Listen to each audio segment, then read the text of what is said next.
オリジナルストーリー境界線。今日は久しぶりのデートだ。車の中はビートの効いた音楽が流れている。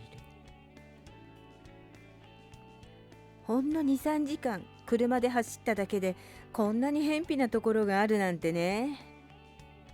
あやはハンドルを握りながら俺に話しかけてきた。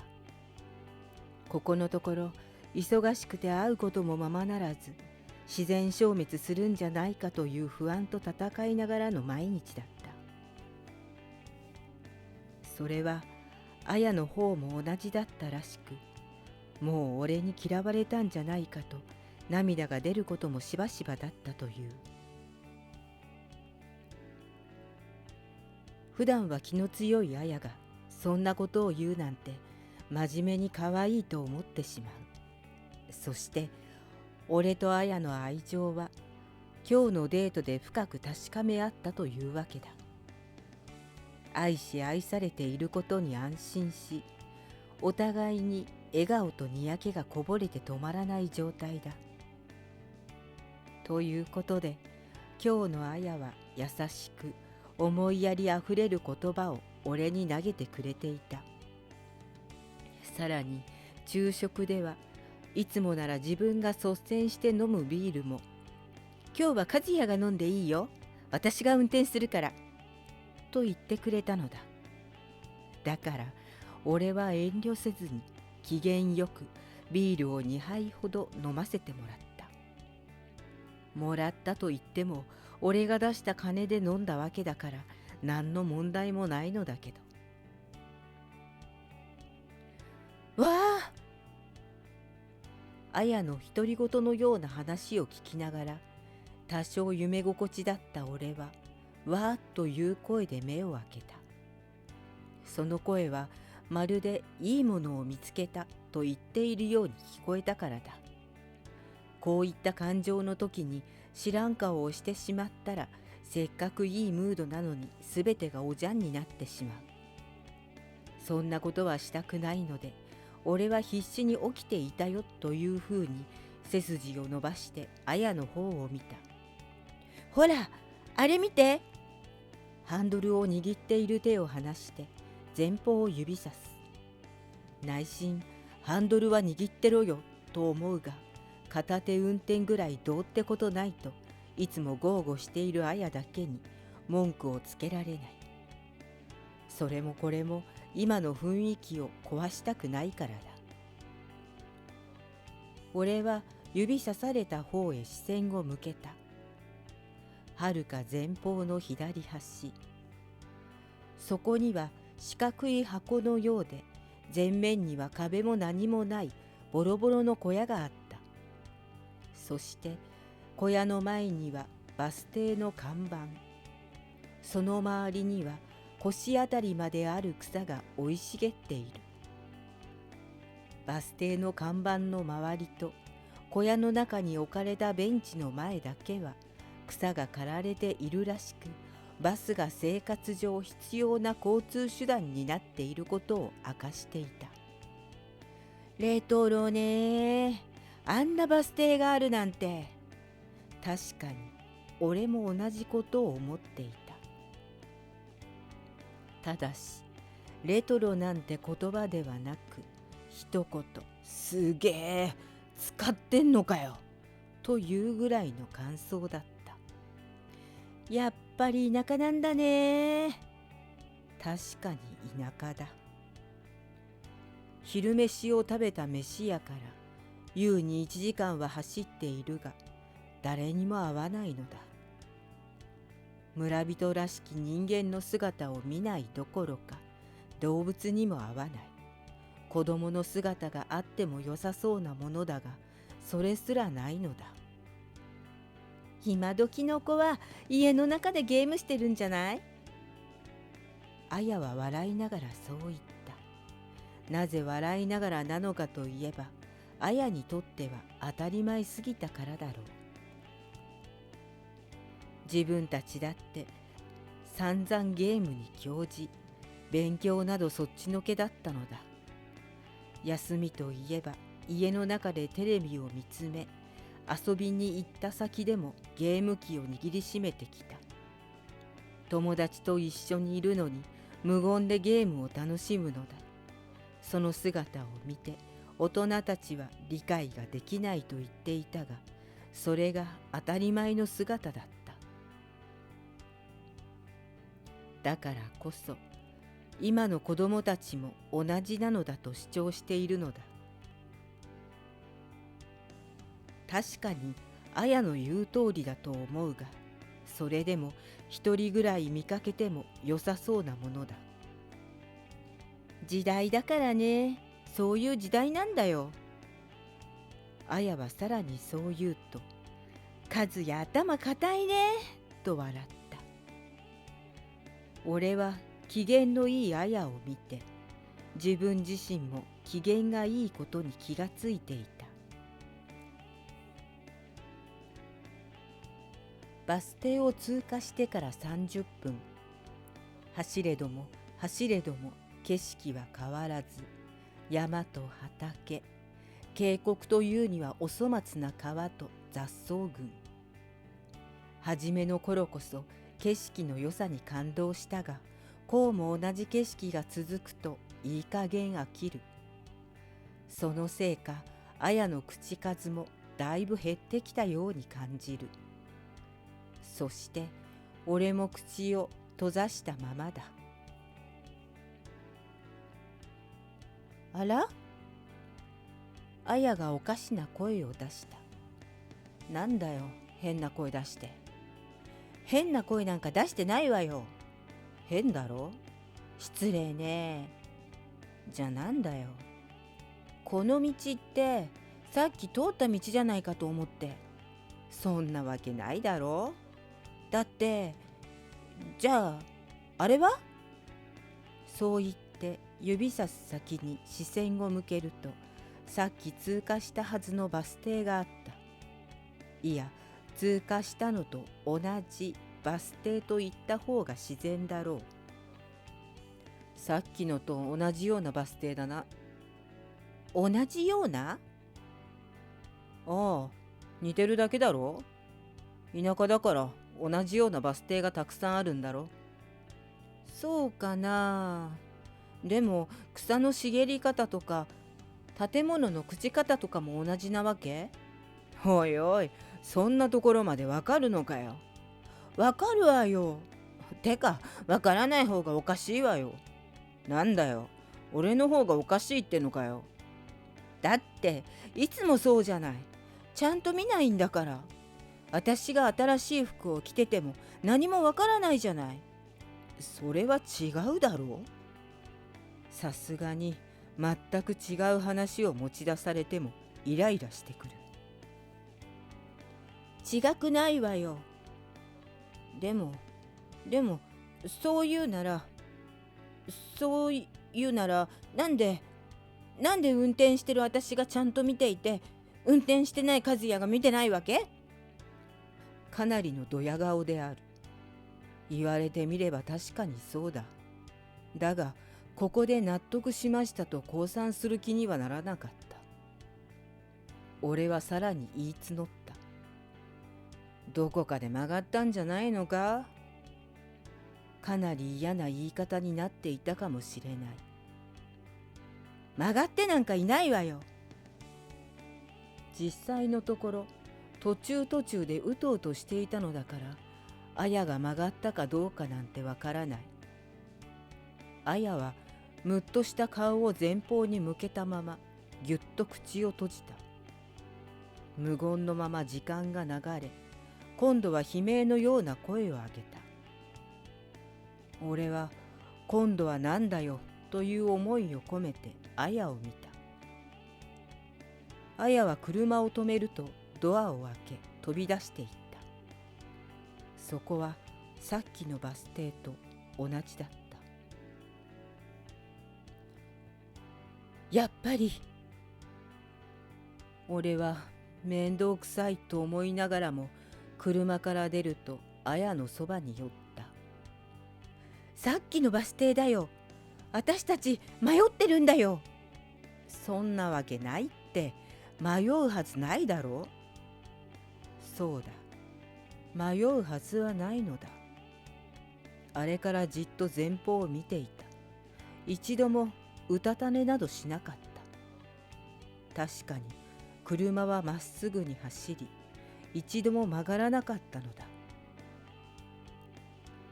現にさっきと同じところに来てるんだから、これを迷ったと言わずになんて言うのよ。あやは悲鳴に近い声を上げて俺に詰め寄ってきた。実際俺ももしかしたら迷ったのかもしれないという思いが浮かんできていた。しかしさっきあれほどあやを小バカにしたのだ。今さらあやの言ってたことの方が正しかったなどと絶対に言えない。そんなことを言ったが最後、あやのことだからほれ見たことかと俺をバカにすることは目に見えている。だから俺は、あやはぐるぐる回ってるとでも言いたいわけか。そんな狐に騙されてるみたいなことあるわけないだろう。あやはむっと口をへの字にしたかと思うと、俺をものすごい目で睨んできた。いくら喧嘩していても、ここまで憎しみを込めて睨まれたのは初めてなだけに、さすがにたじろいだが、俺は引かなかった。だったらこうしたらどうだ。車内にあったあやのハンカチをバス停に結びつけた。ちょっと何するのよ。そのハンカチ1000円もしたのに。いいだろう。ぐるぐる回ってるならまた戻ってくるはずじゃないか。これでまた戻ってきたら、このハンカチはあやの手に戻るし、俺が言ってることも間違ってるってことになる。確かめるにはちょうどいいだろう。そうだけど。不詳不詳という感じであやは車に乗り込むと、再度エンジンをかけ車を発進させた。俺はこんな馬鹿げたことが本当に起こっているはずなどないし、あのハンカチも二度とあやの手には戻ってくるはずはないと思っていた。ほんの少しの不安はあったが、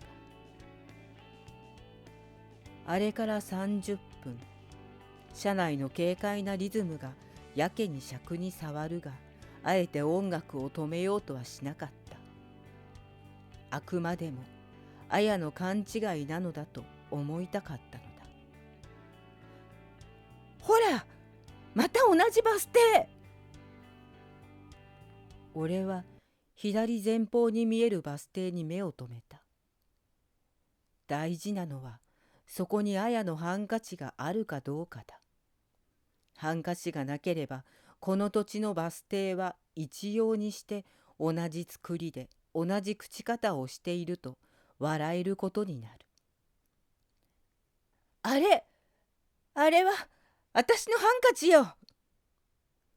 あやは車から出ると恐る恐る歩き出した。さすがに俺もあやと同じ気持ちだった。ほら、やっぱり私のハンカチだよ。あやが差し出したハンカチは確かにさっき俺が結びつけたものだ。きっと道を間違えてるんだ。本当はどこかを曲がらないとならないのに、まっすぐに来たから行けなかったんだ。そんな。だったら和也が運転すればいいでしょ。俺が？ふざけるなよ。俺はビールを飲んでるんだ。運転できるはずないだろう。ずるい。ずっと私に運転させるつもり？ずるいも何も、あやが飲んでいいって言ったんじゃないか。あの時はそう思ったけど、まるで道に迷ったのが私のせいみたいに言ってるんだもん。それなら和也が運転すればいいじゃない。だから俺は酒を飲んでるから運転はしないって言ってんだろ。ああ、もういい。だったらもう別行動にしよう。なんだよそれ。どういう意味だよ。さすがにこんな偏僻なところで放り出されたんじゃ俺の方が泣きたくなる。俺は綾の機嫌を取ることにした。いや、そこまでは言ってないし、喧嘩する気もないから。ふん、ちょうどバス停で降ろしてやるんだから、感謝してよね。こんなところで降ろされて、感謝できるはずもない。いつもなら、俺のずぶ濡れの子猫のような泣き言を聞かせれば、しょうがないなと笑って許してくれるのに、どうしたことか、今日はがんとして聞き入れてくれないのだ。何度も笑わそうとしたり、泣き言を言ったり、なだめたりしてみたが、和也が悪いの一点張りだ。俺はいい加減嫌気がさして、車の中にあったバッグをひったくるようにして取ると、運転席でハンドルを握る綾に向かって捨て台詞を投げた。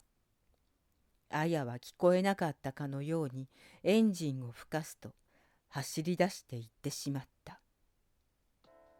もうどうにでもなれ。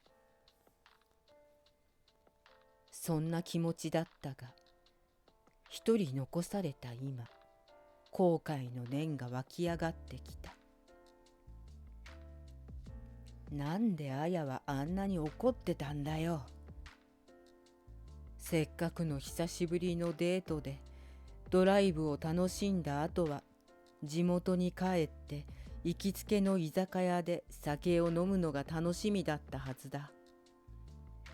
それがどこを間違えてしまったのか、片道切符の喧嘩となってしまった。俺はぼんやりと綾の消えた方向を見ていた。そうだ、綾はぐるぐる回ってると言ってたんだから、30分も待ってたら綾はここに戻ってくるはずだ。そうは思うが、太陽が傾き出している今、寂しさと不安が増してきている。俺は手にしていたスマホに視線を落とした。謝るか。しかしそんなことをしたらこれから先どれほどの屈辱が待っていることだろう。それはプライドが許さない。許さないが、このまま一人でいつ来るかもわからないバスを待っているのも辛いものがある。謝ろう。謝ってベッドに入って仲直りすればすべては元に戻るに決まっているんだ。そう決めるとスマホの電源を入れた。節電モードのせいなのか、すぐに電源が落ちる設計になっているようで、画面は真っ黒だった。しかしいくら電源ボタンを押しても画面が明るくなることはなかった。なんだよ、電池切れかよ。昨日は満タンに充電してきたはずだ。しかも今日はほとんど使っていない。それなのに充電がなくなっているというのか。俺はスマホを投げつけてやりたい気持ちを抑えてバス停の時刻表を見ることにした。その時刻表は何十年もそこに立っていたらしく、文字もかすれ、あちこち錆が浮いていた。しかもバス停の名前が消えかけているのだ。バス停の名前もわかんねえのかよ。不安な気持ちを打ち払うように大きな声で言った。次のバスは。時刻表をじっと見つめる。やっと読めた数字は19時。なんだよ19時って。しかもこの他にバスがないのかよ。一日の運行を示す時刻表には19時に到着するたった一本だけだった。ここの人たちってどうやって生活してるわけ？しかも19時って夜の7時じゃん。そんな時間に駅に行くやつがいるのかよ。まあバスがその時間に駅に行くんだから、駅には電車が待ってるはずだ。どんなに遅くても必ず駅に行けば電車に乗れるんだから、電車に乗れさえすればなんとかなる。今夜中に帰り着かなくても乗り継ぎができる駅に着きさえすればネットカフェとかがあるだろう。俺は自分を勇気づけるように、さらには自分を納得させるようにつぶやいた。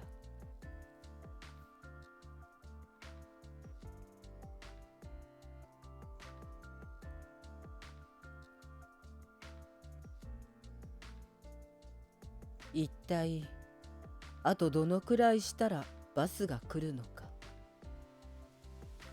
スマホが死んだ今、俺は時間を確認する術もなくぼんやりと佇んでいた。空を見上げれば上空に大きな鳥が飛んでいるのが見える。ただそれだけで時間を確認できるものはない。まああったとしてもわからないだろうが。参ったなあ。そうつぶやいたとき、背中に悪寒を感じた。決して寒い季節というわけじゃない。かといって暑すぎる季節でもない。いわゆるちょうどいい気候ってやつだ。そんな時に悪寒ってなんだよ。まるで嫌なものに見られているような。そんなバカなことがあるか。さっき綾とここに立った時誰もいなかったんだから。誰が見てるってんだよ。自分に言い聞かせて振り返った。そこにはおかっぱ頭の小さな女の子が赤い毛糸の紐であやとりをしていた。その子は憎しみで爆発しそうな目で俺を睨んでいた。まるでこの世の憎しみをすべて込めているような恐ろしい目だ。俺はあまりの恐怖に前を向き直った。まだ見られているようで油汗が流れる。どうして？さっきまで誰もいなかったのに。それになんだよ。なんであんなすごい目で俺を見てるんだよ。今まで誰とも会わなかったにもかかわらず、こんな小さな少女が一人朽ち果てそうなバス停に現れたのだ。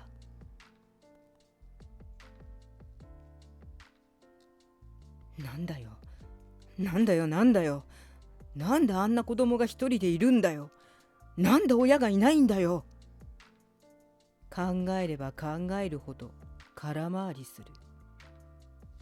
そこで俺は一つ深呼吸してみた。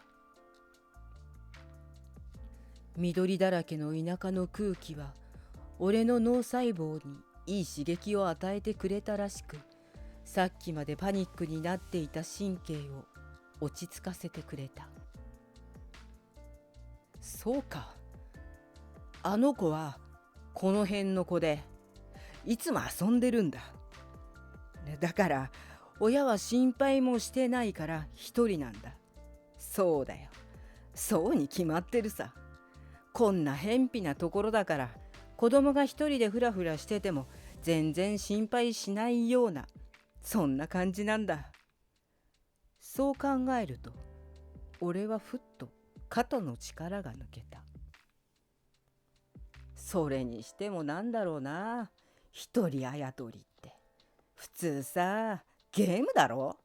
一人で遊ぶんだからゲームを持ってるはずじゃん。それがあやとりってどんだけレトロなんだよ。そこまでど田舎に来ちまったってことかよ。普通に考えれば何も怖いことなんてない。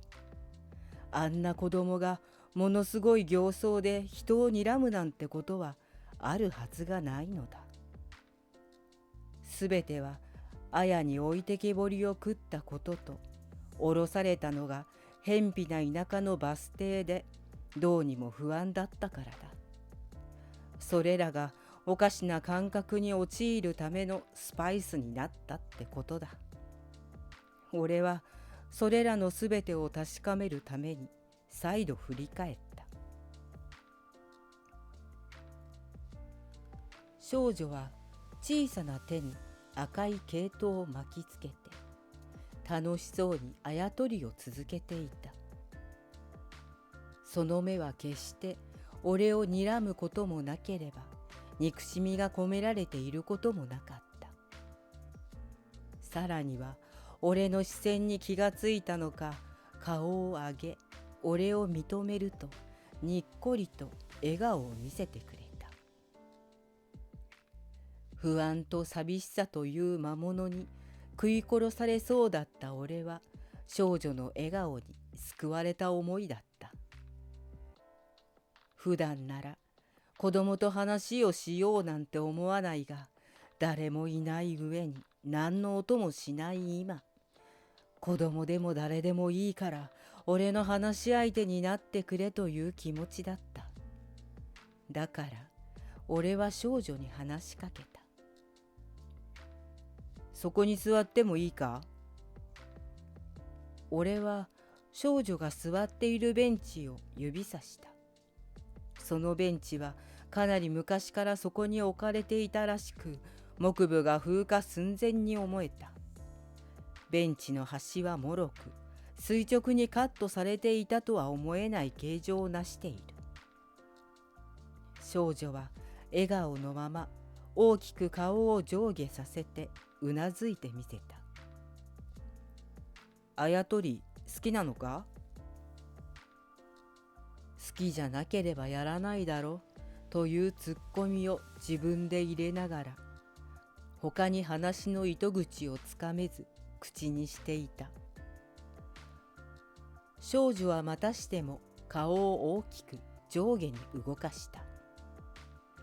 あやとりよりゲームの方が面白いぞ。少女は首をかしげて俺を見つめた。その目はゲームって何と言っているようだった。俺はスマホをポケットから出して少女に見せようとした。電源さえ入ればたくさんのゲームアプリが起動するのだ。だが今は真っ黒な画面がそこにあるだけだった。俺は肩をすくめてスマホをポケットにしまった。お前、名前は？少女はまたしても首をかしげてみせた。なんだよ、自分の名前もわかんないのかよ。見た感じ、4、5歳くらいだろう。俺が住んでいる町で、そのくらいの年齢の子供が自分の名前も言えないなんてことはない。それどころか、親の名前、親の仕事、住所に電話番号まで言える。すごいのになると、それらをすべて英語で言うのだ。さすがに英語で言われるとクソ生意気に思えるのは俺だけじゃないはずだ。それなのに、この少女は自分の名前すらわからないのか。これじゃあ迷子になったら困るんじゃないのか。警察に名前を聞かれても答えられないじゃないか。待てよ、こんなところで迷子になっても警察自体がどこにあるんだ。そうか、迷子になることすら想定外なのか。名前を知らないのか。じゃあ親には何て呼ばれてるんだ？そう聞くと、少女はじっと俺を見つめ、次にあやとりを見つめた。そしてあやとりを俺の前に差し出してきたのだ。あやとり？あやとり？あや？お前、あやってのか？少女は歯が見えるほどに口を開けながら嬉しそうに笑った。あやか。俺の彼女もあやって言うんだ。これがかなり気が強くてな。俺は大きな声で笑った。多分置いてけぼりを食ったという罰の悪さからだろう。少女を見ると俺が笑ったのが嬉しいのか同じように笑っていた。しかし全く声が出てこない。俺が大声で笑っても少女は全く声を上げずにいるのだ。なんだ？口が聞けないのか？それとも知らない人とは話しちゃいけませんとか親に言われてんのか？でさ、お前、あやちゃんはどこから来たんだ？話ができないのかしないのか、それでも俺は話しかけた。少女はベンチから立ち上がると俺の背中の方を指さした。そこにはバス停の小屋の壁がある。もちろん壁から出てきたなんてことはないだろうから、多分後方から来たと言いたいのだろう。しかし後方は林だ。この少女は林の方から来たことになる。そんなことがあるのだろうか。だが地元の子供だ。その辺は平気なのかもしれない。俺だったら虫や蛇がいそうでとてもじゃないが歩く気になんてならないところだが、それにしてもあと何時間ここにいなければならないんだろうな。俺は大きなため息をつきながら空を仰いだ。すると少女は何事もなかったようにあやとりを始めた。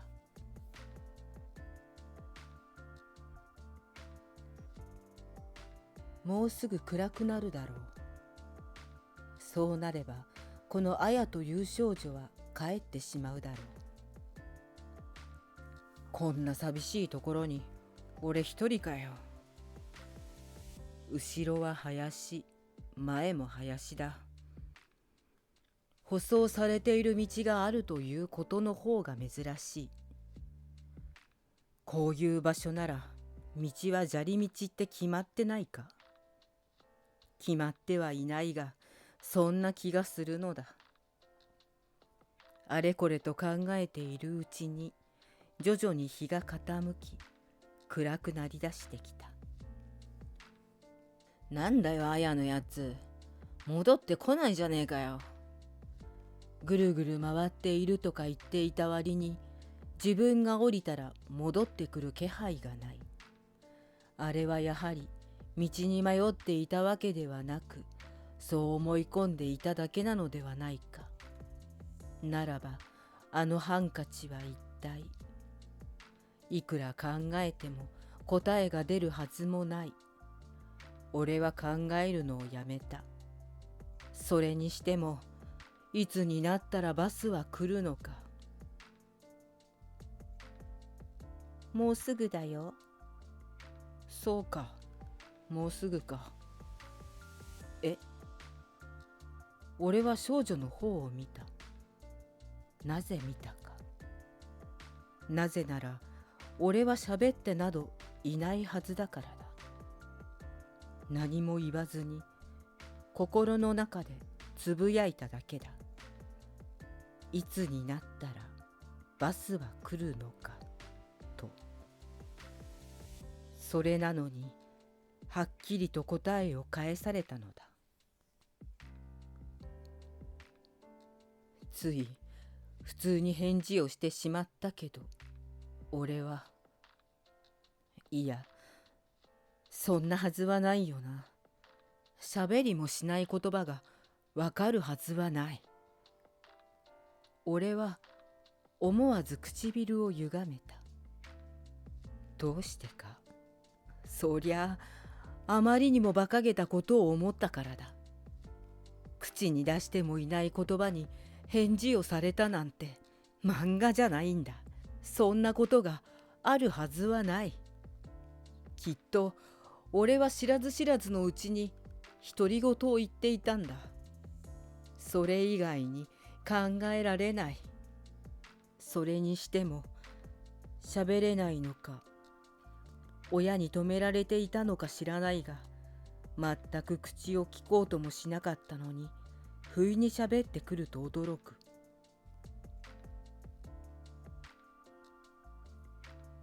しかも空は暗くなってきて、林に囲まれ朽ち果てそうなバス停にいるんだ。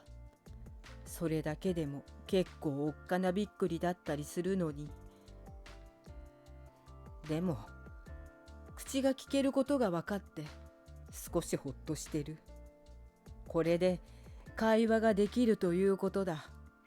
会話ができれば多少の恐怖心も収まるというものだ。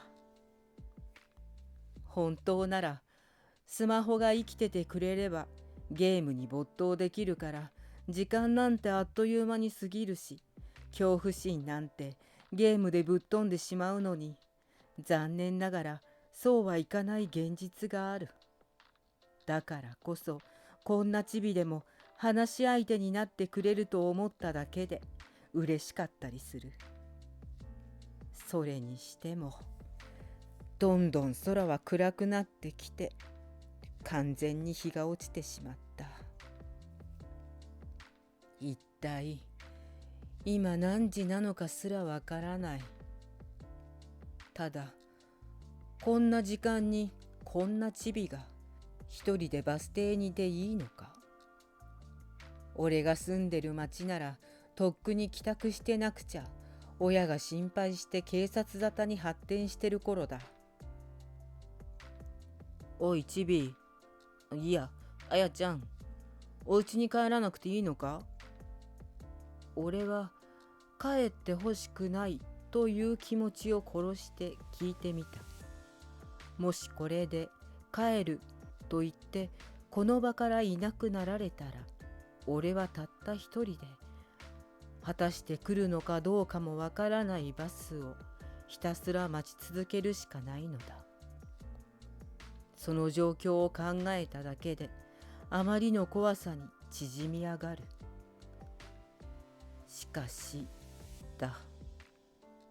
これで俺が何も言わずにいて、誰かが今の状況を見たら、もしも親が心配して探してるとか、村人が総出で探し回っているとか、そういう状況だったら、俺は完全に幼児誘拐犯とかに思われるじゃないか。どうせならこんなガキを誘拐するより可愛い女子高生あたりを誘拐した方がいいじゃないか。いや、誘拐はダメだけど、どうせならチビと一緒にいて捕まるよりはそっちの方がまだマシだ。だから俺は一人にはなりたくなかったけど聞いてみた。聞いておけばいざという時に俺はちゃんと帰らなくていいのかって聞きましたからと言い張れるじゃないか。だからもう一度念を押すように言ってみた。もうこんなに暗くなってるんだ。お母さんが心配してるだろう。チビは大きな目を開いて俺を見た。そして唇をぐにゃりと歪ませると、もうすぐだよ。そう言った。一体何がもうすぐなのか、俺には全くわからない。でも言うだけのことは言った。それに相手はもうすぐだと言っているのだからこれでいいだろう。それにしても変な笑い方をするチビだ。これが昼間だったら絶対にこんなチビと会話したいとは思わないだろう。例えば夜だとしてもネオンがきらめく街の中だったら絶対にシカトするところだ。でも今はシカトできるほどの状況ではないので俺は次の話題を振ってみた。しかしそれっきりチビは俺を見ることもなければ聞こえているはずの言葉にも全く返事をしなかった。虫の音が聞こえてくる。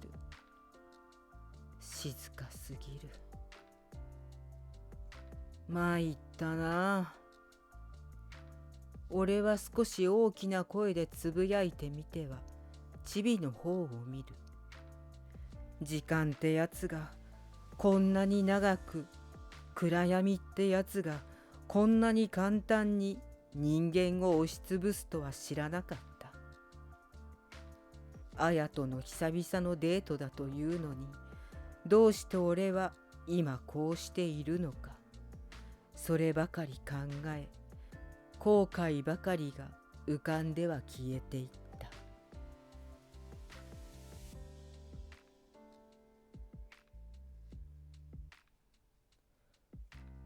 空に月が昇り、月明かりが二人を照らし出した頃、はるか遠くに二つの光る目が近づいてきた。ゆらゆらと揺れながら近づく光を見ると、チビはあやとりを握りしめ、温めていたベンチから立ち上がった。つられるように俺も立ち上がると光に向かって目を凝らした。なんだ、お前もバスを待ってたのか？俺はチビに向かって言った。もちろん返事は返ってこない。それどころかまるで俺を無視しているのだ。もしかしたらちゃんと名前を呼んでやれば返事を返してくるのかもしれない。そんな思いが浮かんでくるが、どうしても俺を置いていった彼女と同じ名前を呼ぶことができずにいた。まあいいさ。どうせ途中で降りるか、あるいは駅に着いたら親が迎えに来てるんだろうし、俺には関係ないんだからな。俺は妙な罰の悪さを隠すように自分に言い聞かせていた。バスが俺たちの前に止まった。そのバスは俺には考えられないようなレトロなものだ。バスにボンネットがあるなんて一体いつの時代のバスを使っているのか。それよりもよくこんな古いものが動いているということに驚いた。こんなレアなネタはつぶやかない手はないと思う。だが残念ながら携帯が死んでいる今、写真を撮ることもできないのだ。俺は心の中で携帯が使えないことを真面目に悔やんでいた。写真も撮れなかったら後でみんなに自慢したくても嘘だって言われるよな。もったいねえな。チビが先にバスに乗り込み、俺はその後に続いた。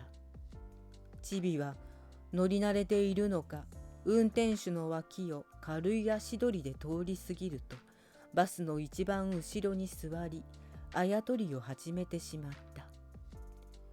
俺はゆっくりとステップを上り、運転手に目を向けた。田舎のバスの運転手がどんな親父なのか興味が湧いたからだ。ところが運転手を見た途端、俺の興味は一気にしぼんでしまった。田舎の運転手というよりは、どこか病弱で貧弱な、今にも倒れるんじゃないかと思うような貧相な若者だったからだ。なんだよ、病人に運転させてんのかよ。大丈夫かよこのバス。運転手と目が合い、俺はすぐに目をそらし、バスの中央に座った。バスが動き出す。車内は薄暗く、客を乗せる配慮をまるで感じられない。なんだか陰気なバスだな。田舎だからなのか、それともこれで客でも呼ぼうってのか。結構田舎おこしみたいなことか。つぶやきて。バスはどんどん山の中へと突き進んでいく。かろうじて舗装されていた道を外れ、砂利道に入ったらしく、クッションの悪い座席のせいか、やたらと振動が伝わってくる。辺りの木は増え、まるで森の中を突き進んでいるようだ。行けどもバス停など全くなく、バスの客は俺とチビのほか誰もいないし増えない。なんだか薄気味悪いな。真っ暗な外、薄明かりに映る自分の顔の角度を変えて車内を見てみると、後方に座っていたチビが見えた。こんなに暗くなっているというのに何の心配もしていないのか、楽しそうにあやとりに興じている。どんなに薄気味悪くても小さな女の子が乗っているのだから何が起こるはずもない。俺はチビの存在に安心していた。それにしても、いつまで走るんだ？どこまで行ったら駅に着くんだよ。バスに乗ってからかなりの時間が過ぎているように感じる。バスを囲むようにして道の両端から木がかぶさってきているので、月の姿も見えてこない。それでも自分の感覚ではとっくに1時間は過ぎている。俺は窓から目を離すと前方に目を向けた。視界を変えたところで何か違ったものが見えるわけではないが、それでも気分が紛れるだろうと思ったのかもしれない。時々運転手がバックミラー越しに乗客を確認しているのがわかる。その目はまるで死んでいるようだ。精神的な病気か？仕事が辛いのかな？何かあるんだろうけど、とりあえず俺が乗ってるうちは事故を起こさないでくれよ。頭によぎるのは仕事のストレスや過重労働による睡眠不足の事故だ。デートで置いてけぼりを食った俺だけど、まだ死にたくはない。というより、俺はまだまだ生きたい。帰り着いたらとりあえず綾とは別れよう。別にあいつと別れたところですぐに次の女を作ることなんて簡単なことだ。久しぶりのデートで有頂天になっていたのがいけなかったんだ。男の俺を置いていくような女とは金輪際付き合う気はないというもんだ。俺の妄想は綾との別れへと広がっていった。妄想も終盤に差し掛かった頃、バスは森を抜け山の駅に着いた。山の駅は名前の通り山の中にあった。辺りは木立に囲まれているのか、風にこすれる葉の音が全身を包んでいるように感じる。フクロウの鳴き声が不気味に響き、駅舎の切れかかった電球が虫の音のようにじじじっとうるさい。時折最後の時が近いことを知らせるように、かろうじて明るさを保っている電球が一瞬暗くなる。こんな山の中にあるだけでも不気味なのに、電球が切りかかっていてはなおさら不気味に思える。俺は寒くもないのに鳥肌が立った。こんな山の中に線路なんかあんのかよ。振り返れば真っ暗な木立。まるで誰かに見られているようで気持ちの良いものではない。まさか客は俺一人か。やめてくれよな。バスが走り去ると余計に寂しさが募る。しょうがない。とにかく電車に乗りさえすれば、そうすればいつかは帰り着くんだから、ここは我慢だ。俺は駅舎に向かって歩き出した。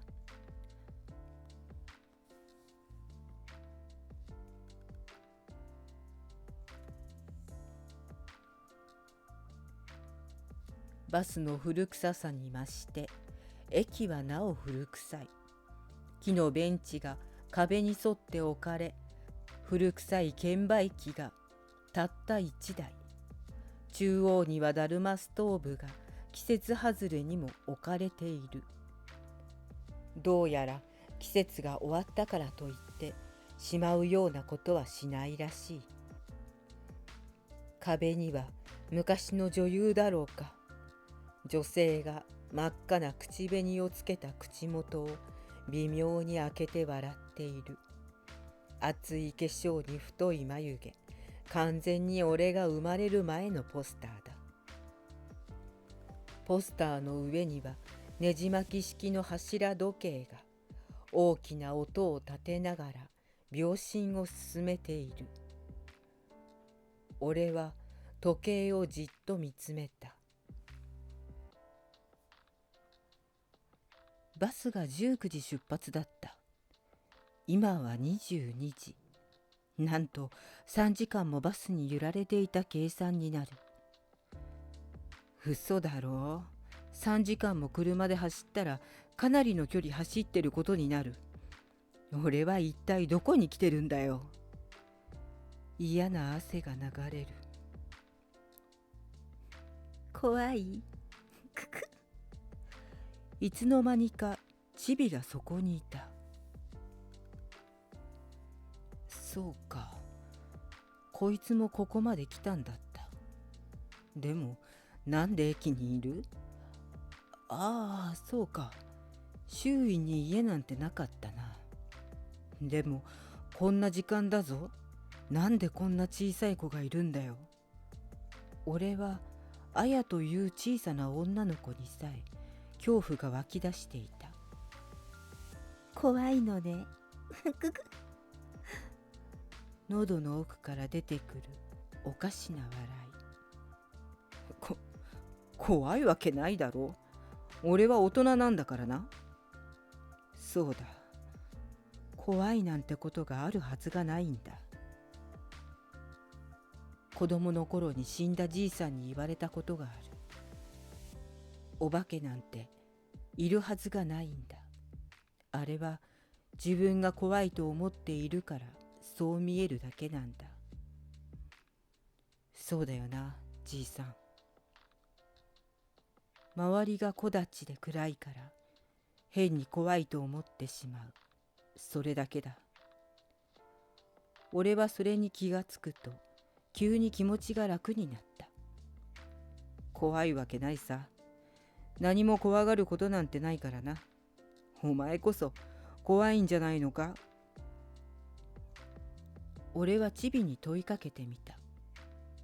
もちろんチビが怖いなんて思っているはずはない。そんなことはよくわかっていた。怖いよ。え？一つも怖そうにしていない少女の口から怖いという言葉が出たことが意外だった。だって人の恨みって消えないからね。まるで大人のような口ぶり。俺はぞっとするような感覚を感じ少女を見た。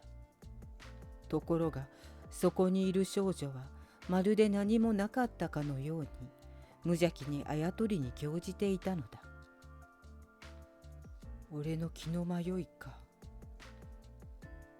とにかく電車の時間を確認するんだ。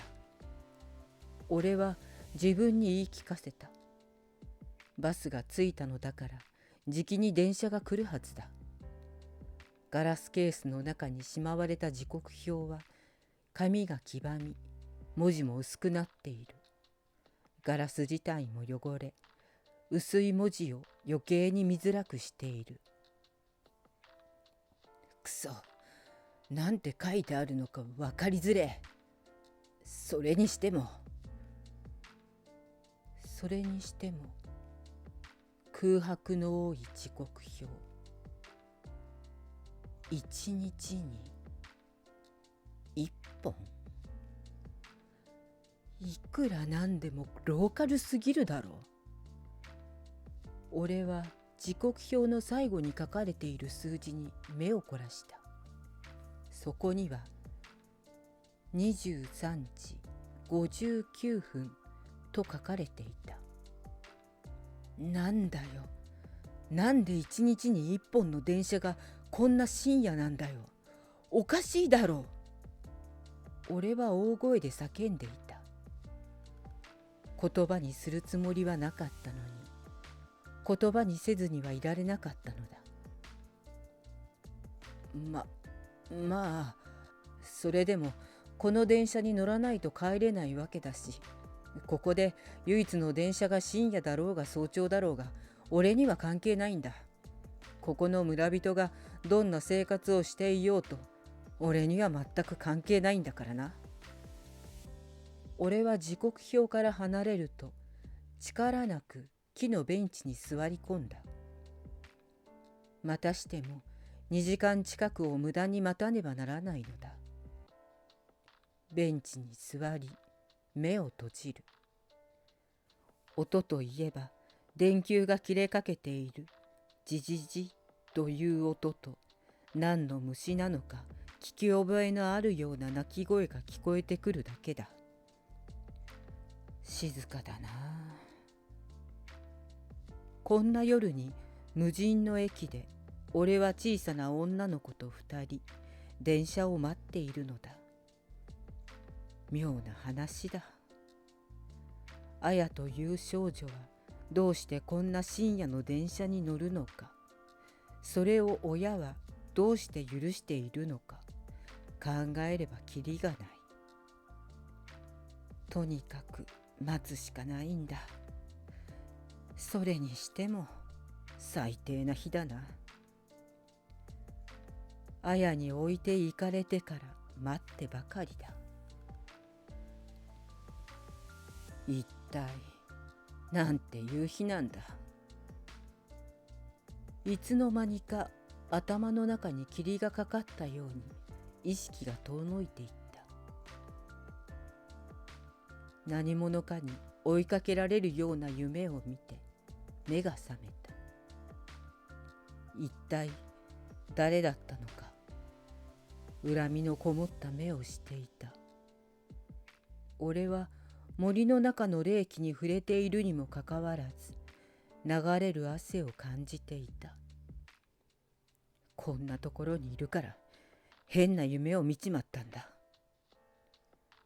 手の甲で額の汗を拭いながらそんなことを考えた。柱時計に目を向ける。あと3分もしないで電車が来るか。嫌な夢だったけど、あの夢のおかげで目が覚めたな。目が覚めなかったらこんな山奥で明日の深夜まで時間を潰さないとならなかった。遠くの方からかすかに聞こえる電車の音。来たか。無人駅の改札を抜ける。手には山の駅と印刷された切符。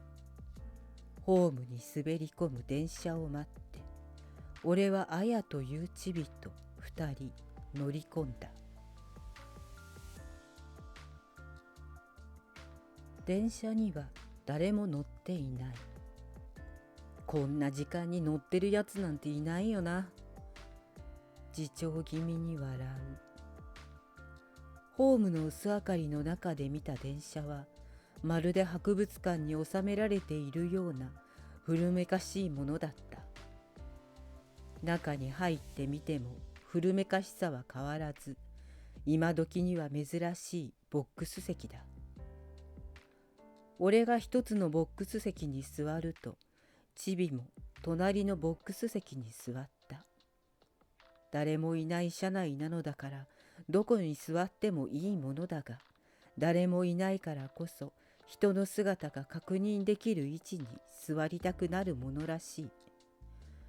俺自身、チビが隣のボックスを選んでくれたことで、小さな安堵を覚えていた。電車がゆっくりと動き出す。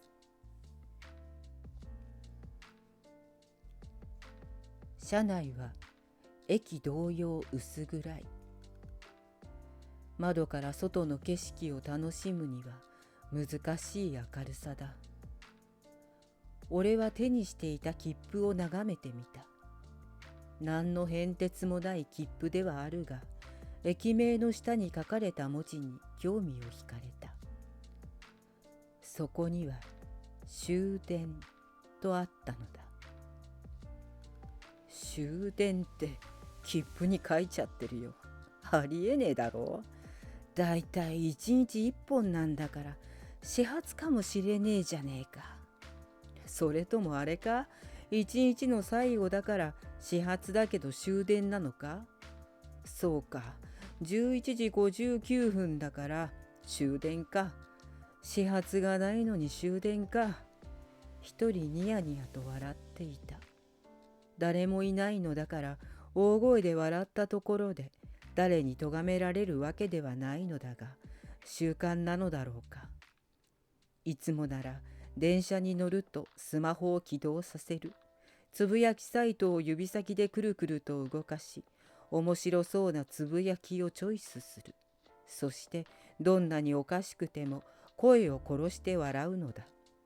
もちろんそれはたくさんの乗客がいるからだ。チビはこれを知ってるのかな。ああ、字が読めないか。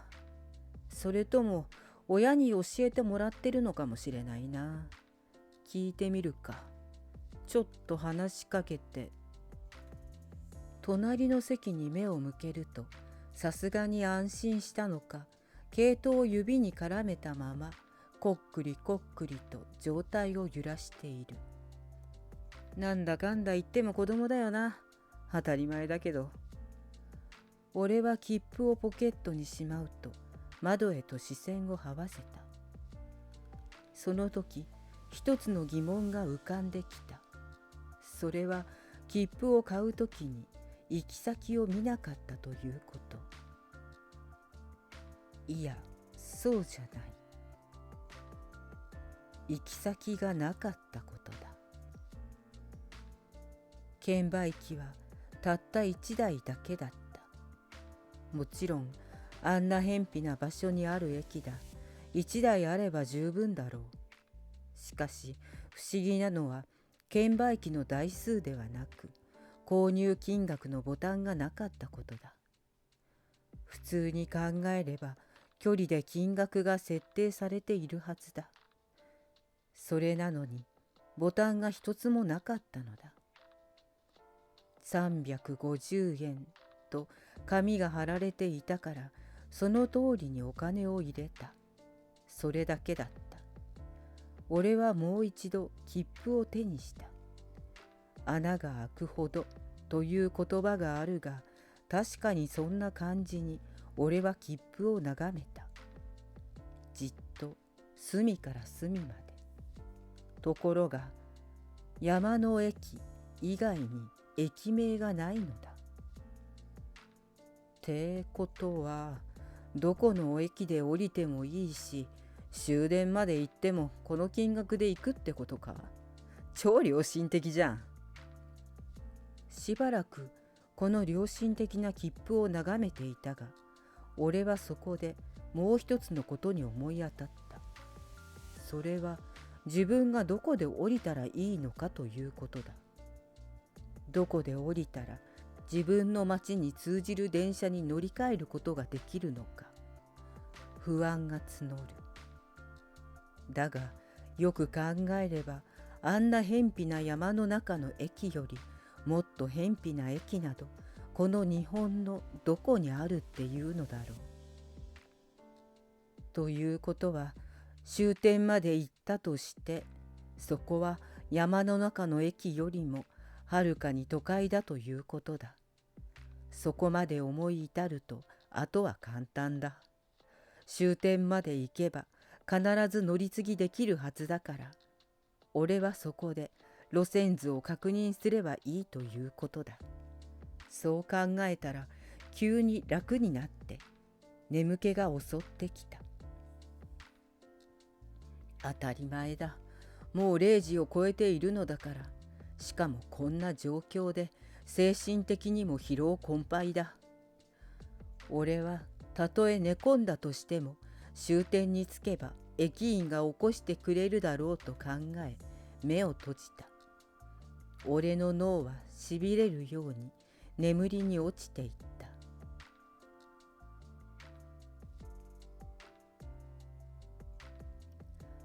おじいさん、おじいさん、ここに座りましょう。そうだな。おじいさん、みかん食べませんか？みかんか、いいね。俺の鼻孔をくすぐる柑橘類の香り。その香りに刺激されたのか、俺の脳はまたしても動き出した。ところが動き出した途端に目の前に座って仲むずまじそうな老夫婦の気配を感じた。なんだよ、こんなにガラ空きなのになんでよりにもよって俺の前に座るんだよ。しかもこんな時間に何食ってんだよ。俺は腕を組み直すと多少わざとらしくため息をついてみせた。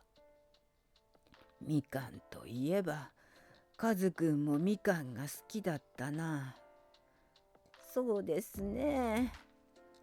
ため息の意味に気がつかないのか、老夫婦が話をやめることはなかった。よくみかんを剥いてあげたね。みかんを剥いてあげないと大変な騒ぎでしたからね。ばあさんの声に小さな憎しみが込められたのが分かった。あの子は本当にわがままだったからな。あの子は悪魔の子ですよ。おいおい、一応私たちの孫だから。だってね、おじいさん、私は爬虫類が大嫌いなのに。そうだな。お前は爬虫類がいたら腰を抜かさんばかりになる。それなのに、それを知っていながらあの子は私の布団にトカゲを入れたんですよ。トカゲか。あの時は大変だったな。それも一匹なんて可愛いものじゃなかったんだ。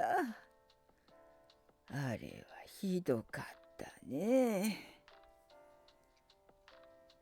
じいさんが苦しそうな声でばあさんを慰めているように聞こえた。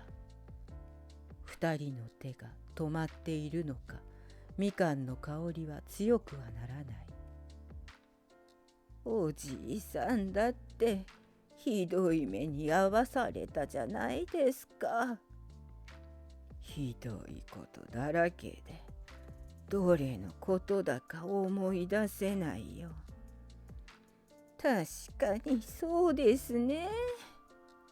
畑仕事中に鎌で腰を殴られたり。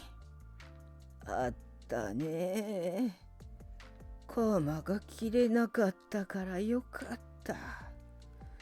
それでも錆びた鎌の先で怪我をして一時は破傷風にかかるんじゃないかって本当に心配しましたよ。確かにね。それからおじいさんが寝ている布団の裾をめくって中にロケット花火を発射して大やけどしたじゃないですか。おかげで入院したんだった。どこまでひどいことをすれば気が済むんでしょうね。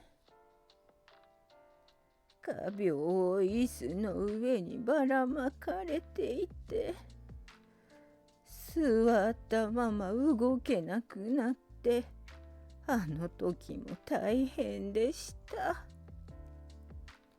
わしはそのいたずらは知らないぞ。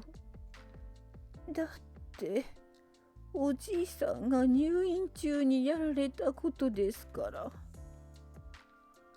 俺は聞くともなく聞いていたが、あることに思い至った。それはこの二人が話している内容は俺が子供の頃にやったことと同じだということだ。別にじいさんやばあさんに怪我をさせようと思ったわけではなく、単にどうなるかを知りたかっただけだ。そしてそれがどれほど俺を興奮させるか、すべてが興味からの仕業だったのだ。しかしそれが元なのかどうか、じいさんはやけどして入院したまま二度と帰ってこなかった。ばあさんはその後も俺の研究材料としていろいろと試させてもらったけど、結局自分から老人ホームに入ってしまった。俺と同じことをしてるガキがいるんだな。やっぱ興味は抑えられないよな。おじいさんがいなくなって私は毎日怖かったんですよ。老人ホームに入ってからは良かっただろう。このばあさんも老人ホームに入ってるのか。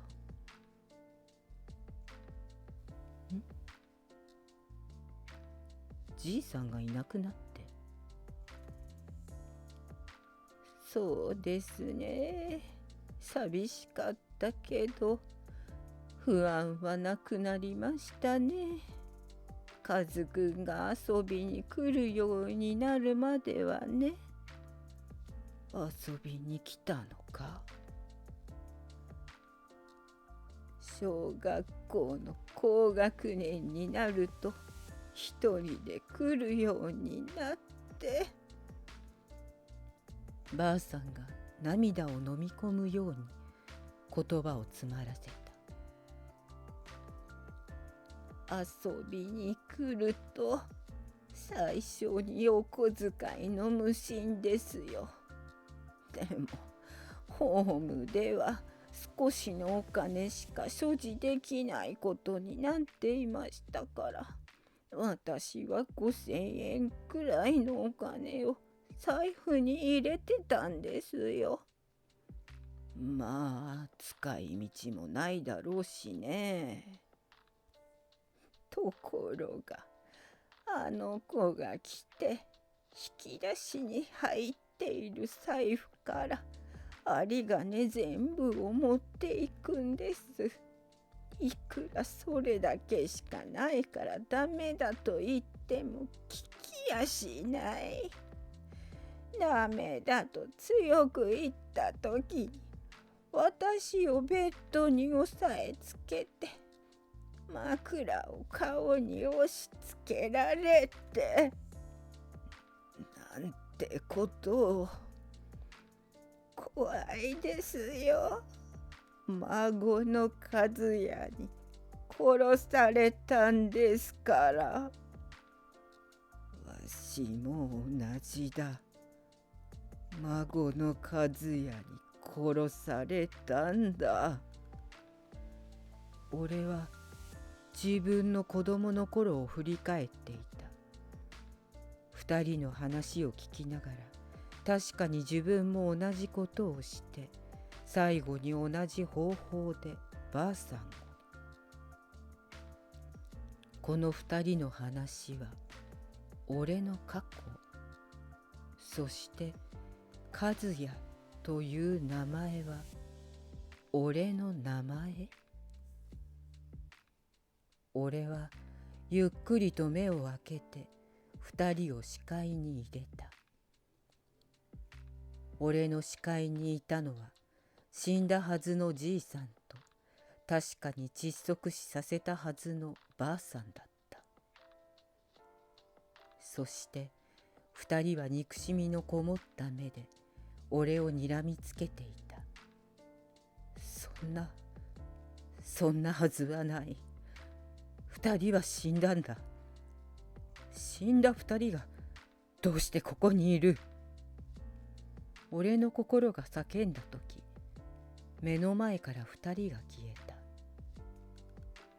俺は飛び起きた。夢？流れる汗が妙に肌に粘りつく。当たり前だ。こんなことが現実に起こるはずはないんだ。俺は再び目を閉じた。きっと神経が立ってるからあんな夢を見たんだ。じいさんとばあさんの声で目が覚めたなんて、あれもすべて夢だったのだ。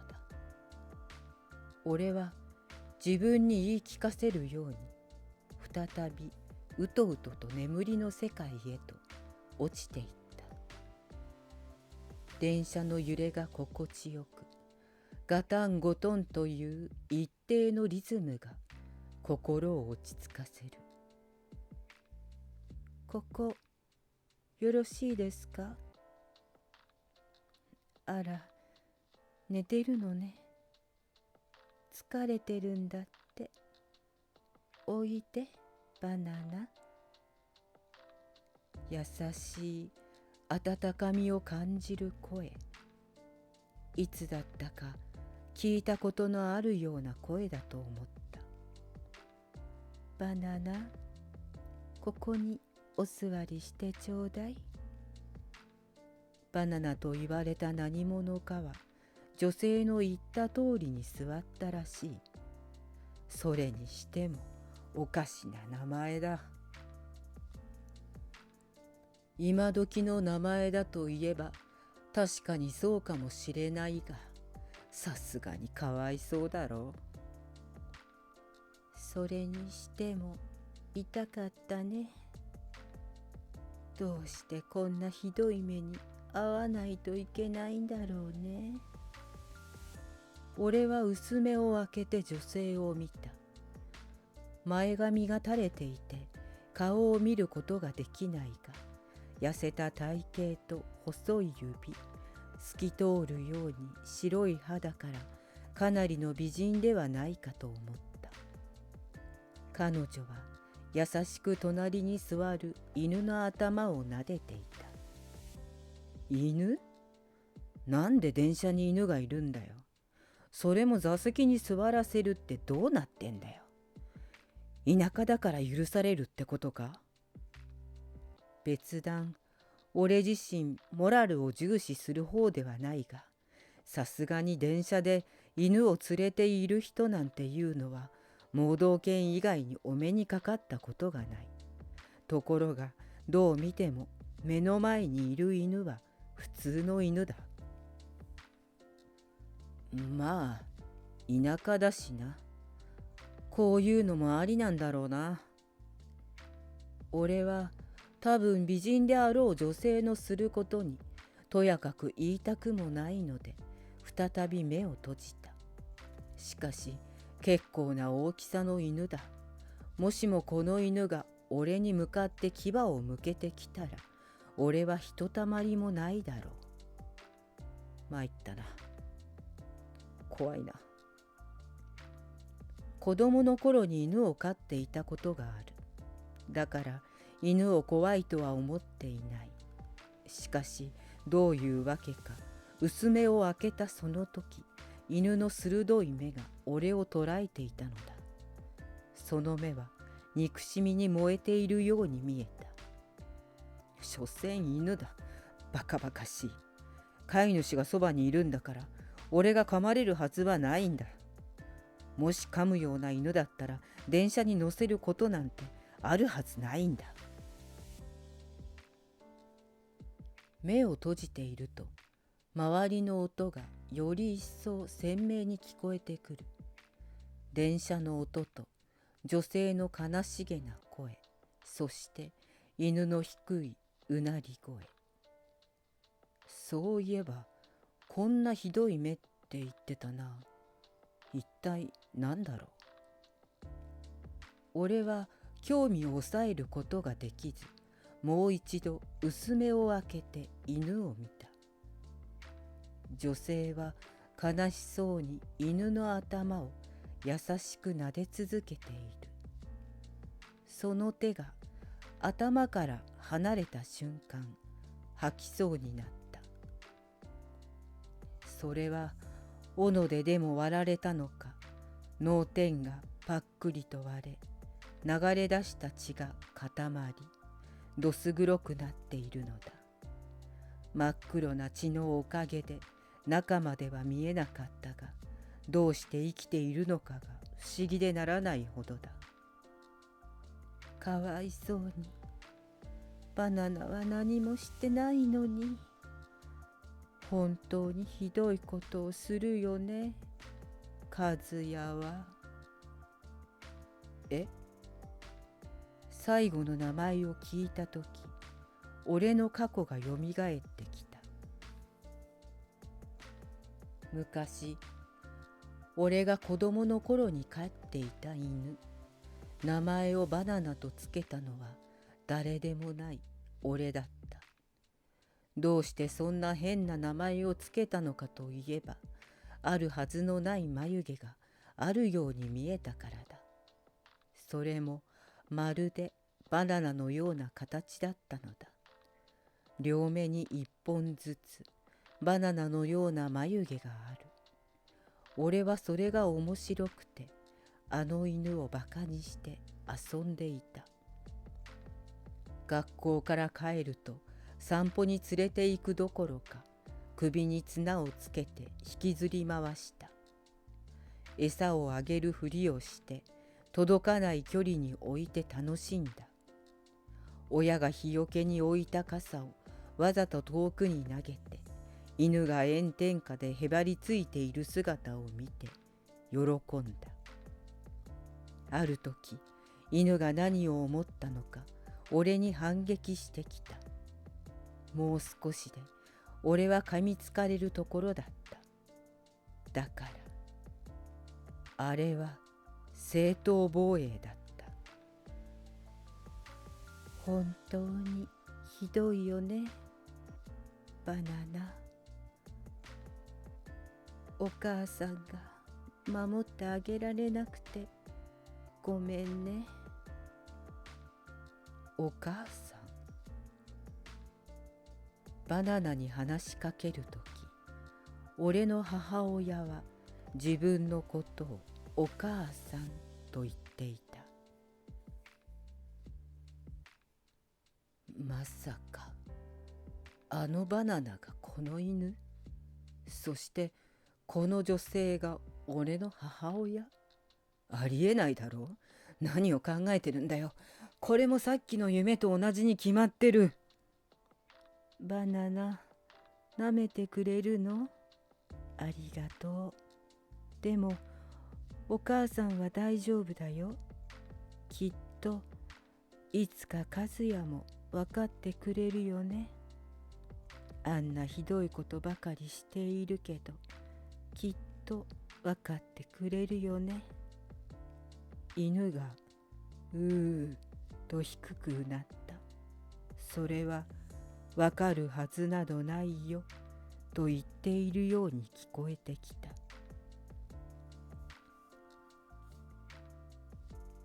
そうだね。あの子にはわかるはずないのかもしれないね。私だってあの子さえ産まなかったらこんなに早くに死ぬことなんかなかっただろうね。あの子がもう少しまともだったら私はこんなにも苦しまずに済んだものを。一体何があったというのだろう。俺は目をつぶりながら考えていた。母親が早くに死んだのが俺のせいだと言わんばかりに犬に話しかけているが、どう考えてもわからないのだ。俺は俺なりにごく普通に生きてきたはずだ。バナナは知ってるかい？おじいさんとおばあさんが死んでから和也の態度が変わってきたの。そうだね。その頃にはお前はとっくに死んでいたから知るはずはないね。おじいさんとおばあさんが死んでから和也は私に暴力を振るうようになったんだよ。お父さんに相談しても仕事が忙しいからってどうにもならないし、とうとうあの子は私の食べ物に農薬を入れたんだ。最初はごく少量。徐々に体がだるくて動くことができなくなると楽しむように用事を言いつけて、できない私に殴る蹴る。情けないね。たかが中学生の子供に暴力を振るわれて、最後は遺書を書かされた。そして無理やり農薬を飲まされた。胃が焼けるように熱くてね。でもこれで楽になるって本当に思ったのよ。もう和也に悩まされることはないんだって。あの子は私がのたうち回るのを楽しそうに見てたけど、大人になった今、あの子はどうなってしまうんだろうね。俺はすべてが自分の過去だと悟った。どうしてこんな夢を見るのかわからない。けれど確かに犬を殺した。じいさんとばあさんを殺した。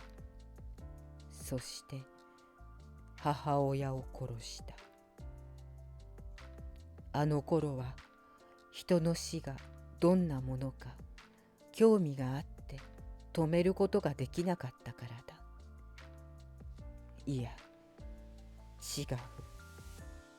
死こそが最高の瞬間だった。でもあれは子供の頃の話だ。あれから俺は変わった。今は人を愛することができる。俺にだって大事な人がいるんだ。大事な人？置いてけぼりを食ってその腹いせに別れることを決めてるくせに、それでも大事な人なの？母親のおぞましいほどの声に俺は目を開けた。そこには憎しみで眼球が飛び出しそうなほどの母の顔、恨みで体中が燃えてなくなりそうな犬の牙をむいた顔があった。俺は体が硬直してしまったのか、動くことができなかった。すると母とバナナはまるでそこにいなかったかのように消えてしまったのだ。俺は息を吸うことも忘れて呆然としていた。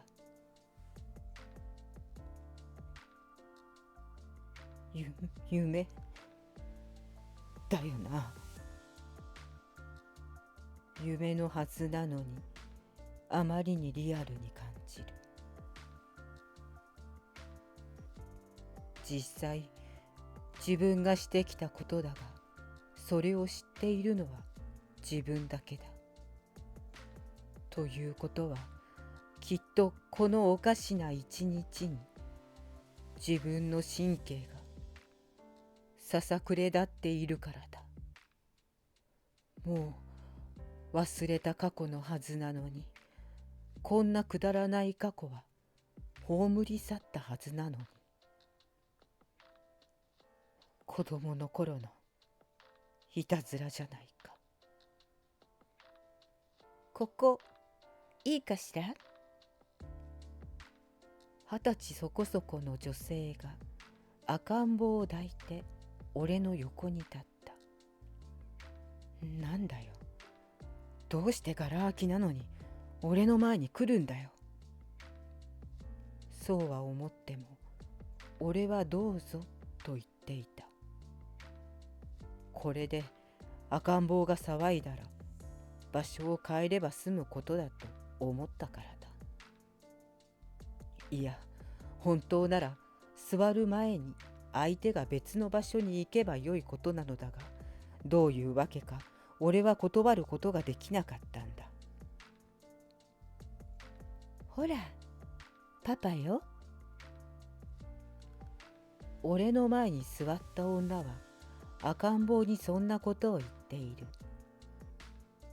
一体誰のことを言っているのだろう。女は嬉しそうに赤ん坊に笑顔を向けていた。俺は女の顔をじっと見つめた。和也、あなたもこの電車に乗っちゃったのね。俺は言葉が出なかった。そこに座っているのは半年前に別れた由美にそっくりだったからだ。由美とはゲーセンで知り合った。当時の由美は髪を赤く染めてショートパンツに肩丸出しの T シャツを着ていた。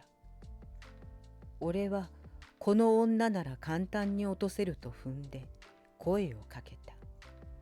思った通りその夜には俺の横で寝息を立てていた。それから後、都合のよい女由美は俺のお気に入りのおもちゃになった。ところが付き合って1年が過ぎようとしたある日、由美から聞きたくない一言を聞いてしまったのだった。和也、パパになりたくない？俺の好みの化粧を施した由美の顔は知り合った頃のあどけさなどどこにもなく、キャバ嬢のように華やかだ。パパ？はあ？お前何言ってんの？だからさ、パパだってば。誰がだよ。和也だよ。由美が嬉しそうに自分の腹をなでる。俺はそこに人生の汚点を見たような気がした。俺の汚点。私はママになりたいんだ。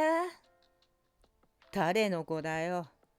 和也に決まってるじゃん。どうして俺の子だって言えるんだよ。証拠があんのかよ。証拠って、だって由美は和也としか付き合ってないもん。そんなのわかんねえだろ。どうにかしてこの状況から逃げたかった。だから俺は由美にそう言った。そんな。じゃあ由美が他の男と寝てるっていうの？ないって言い切れるかよ。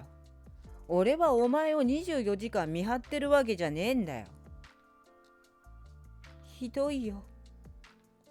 俺の子だって証拠もないのにパパになれるかよ。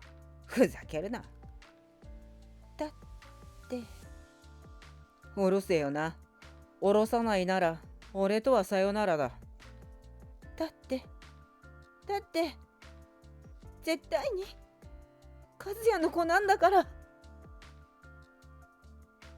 今にも泣き出しそうな由美はぐっと涙をこらえていた。だがどんなに涙をこらえてもあふれる涙は止められなかった。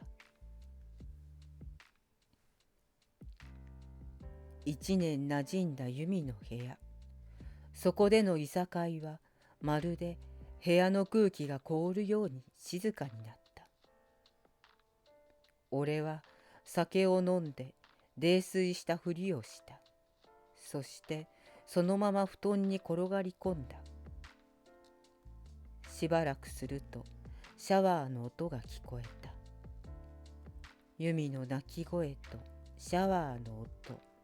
最初は大きな声で泣いていた。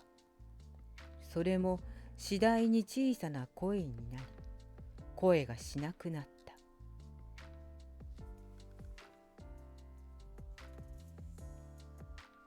俺は風呂場へ向かった。そこに待っているものが何なのか考えなくても分かっていた。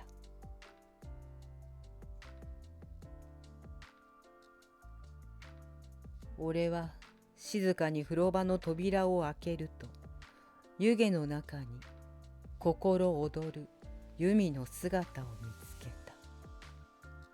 真っ赤に染まる湯船と真っ白な肌に流れる真っ赤な血は久々の快楽を思い出させた。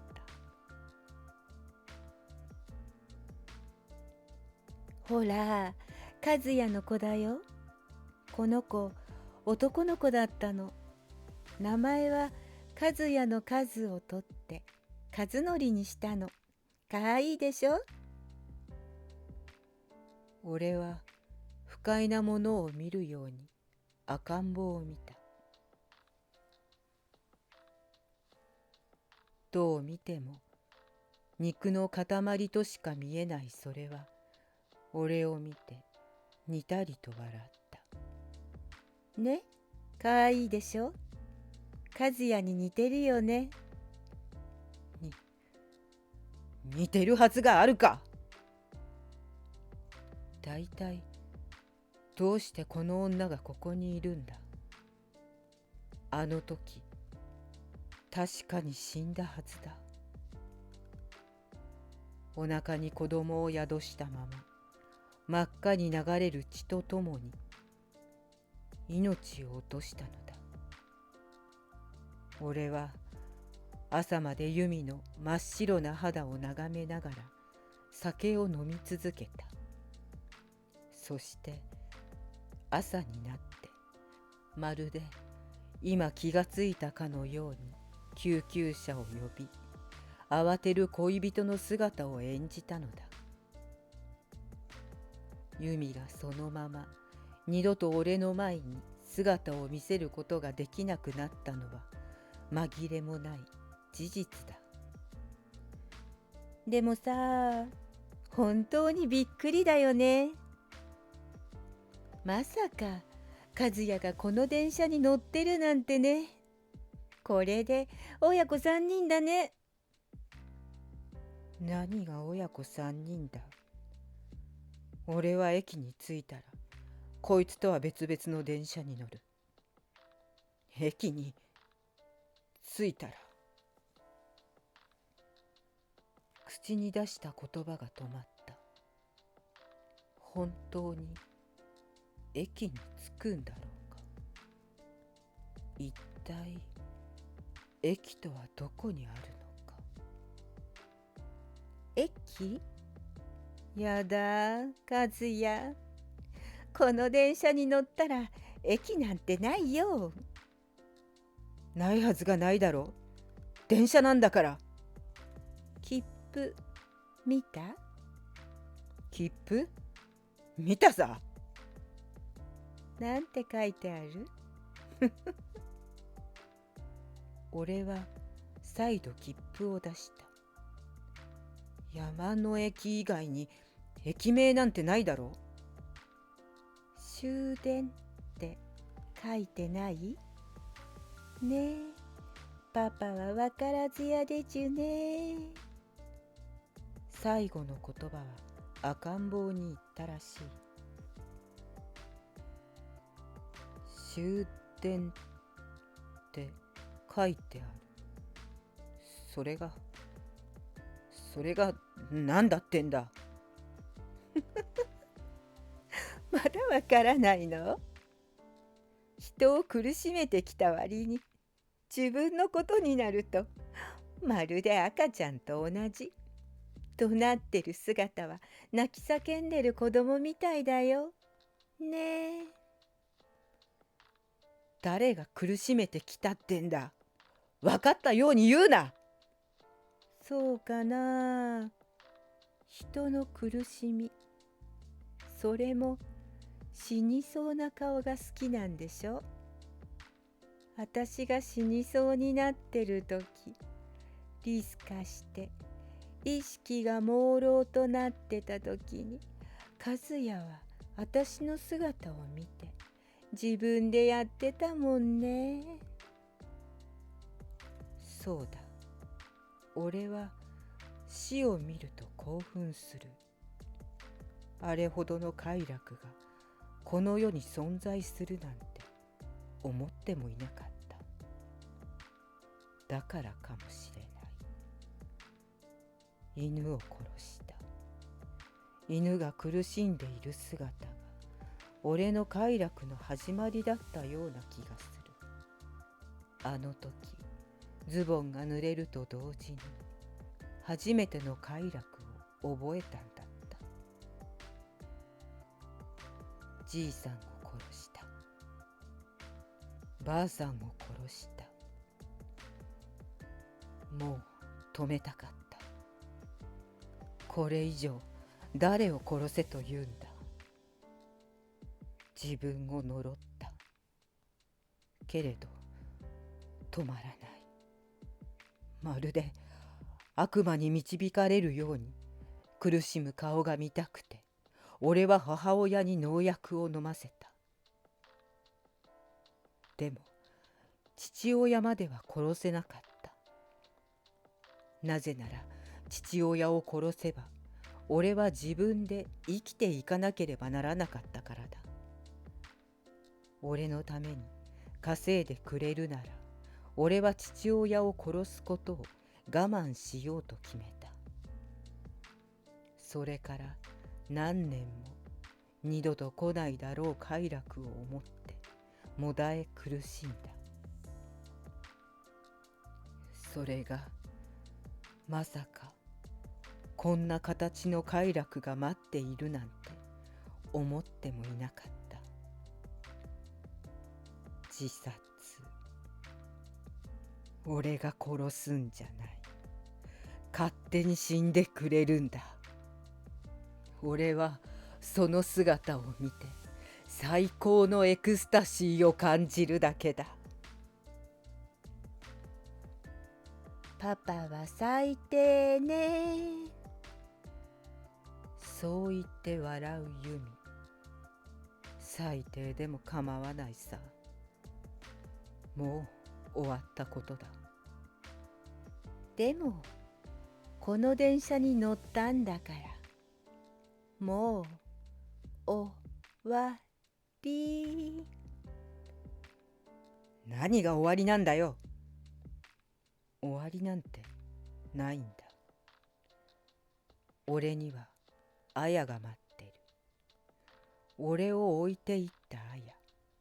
どうやって自殺に追い込むか。そしてどうしたら俺は最高の興奮を得ることができるのか。だってね。この電車が何だってんだよ。だいたい何でお前がここにいるんだ。どうせ夢だろうがよ。夢じゃないよ。ねえカズちゃん。パパが来るのずっと待ってたんだもんね。ユミは赤ん坊に向かって相づちを求める。相づちを返すはずのない赤ん坊に、カズヤ、この電車に乗ったらね。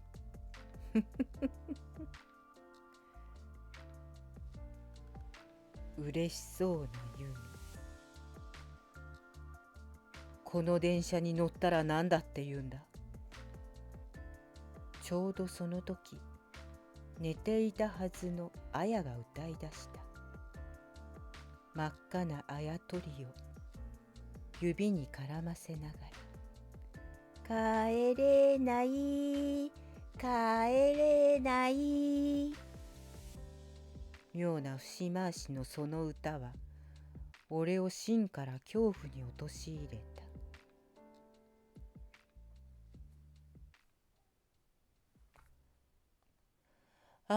やっと道に出た。綾はハンドルを握りしめながら鼻歌混じりに林道から出てきた。もう何度もぐるぐるしたけど、やっぱり横道があったんじゃない。和也が言う通りに走ったから回ってたんじゃないの。変だと思った？車に差す日差しは明るく、林道の暗さが嘘のようだ。夕方だと思い込んでいたのも木立の暗さのせいだったのかもしれない。なぜなら日は高く高く昇り、綾の分岐を明るく照らしてくれているのだから。